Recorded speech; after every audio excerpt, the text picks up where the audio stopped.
Hi, welcome to Trailers from Hell. As the movement for racial justice finally achieves momentum, popular movies of the past, when revisited, can reveal retrograde attitudes ignored by audiences at the time of their release.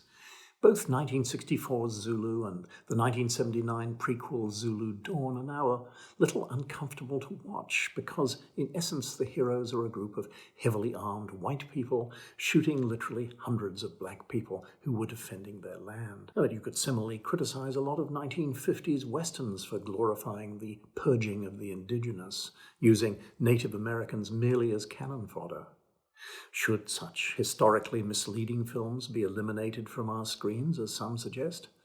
Personally, I'm against cancel culture. Such films should be viewed in the context of their times.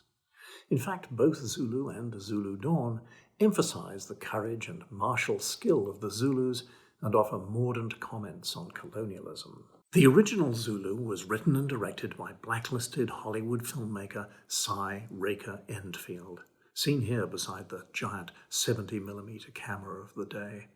He delivered a battle picture that influenced a whole generation of filmmakers, including myself.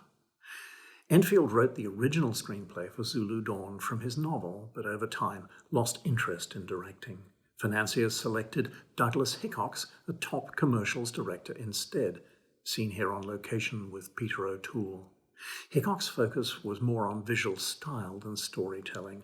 The Blu-ray documentary does not treat him kindly, with accusations of being an elitist with a poor work ethic.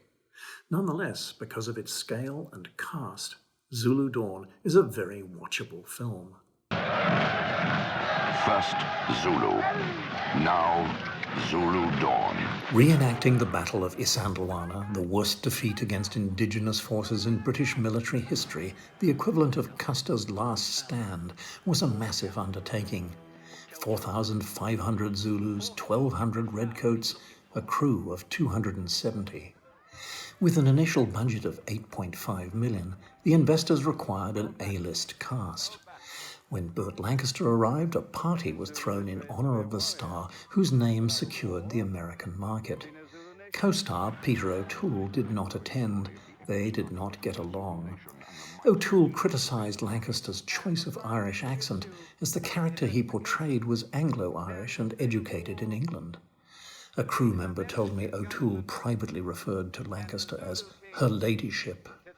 Sometimes O'Toole, a veteran scene stealer, would scratch his face during a shot in which both he and Lancaster were in frame.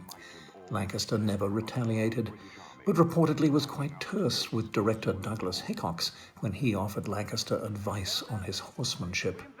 "I've done more horse pictures than you've had hot dinners. I know what a horse can do and what it can't do. I'll do it the way it gets to be done." As the movie fell behind schedule, the director compensated by tearing pages out of the script. Several top British names of the day, Bob Hoskins, Simon Ward, Denham Elliott, Nigel Davenport, had worked at reduced fees because the script offered them opportunities to shine. They were not happy when favourite upcoming scenes vanished from the schedule. The Zulu extras also became unhappy. One night they set fire to all the British tents in the empty Isandlwana set. The Zulus were paid less per day than the pet dog hired for the garden party scenes. As the budget climbed, a new production manager arrived on Friday and left on Monday, saying there was nothing he could do. The eventual cost is reported as $11.5 million. The film was shortened by 20 minutes for the American release. Reviews were soft, box office disappointing. Nonetheless, it's still a spectacular military history lesson that nails the arrogance and incompetence of the colonial ruling class. Problem is, these characters aren't as relatable as the defenders of Rorke's Drift, so their fate is less compelling.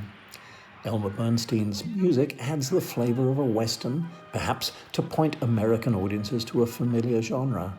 I prefer John Barry's muscular score for the original Zulu, creating an epic, heroic, tragic quality that Zulu Dawn aspired to, but didn't quite achieve.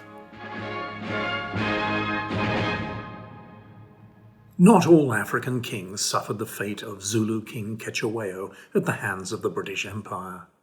Knowing he couldn't prevent conquest militarily, King Khama, of what is now called Botswana, sailed to England, gave speeches and interviews across the country, and outwitted the British government politically by winning Queen Victoria to his cause for territorial independence. Someone should make a film about King Khama. It's a great story.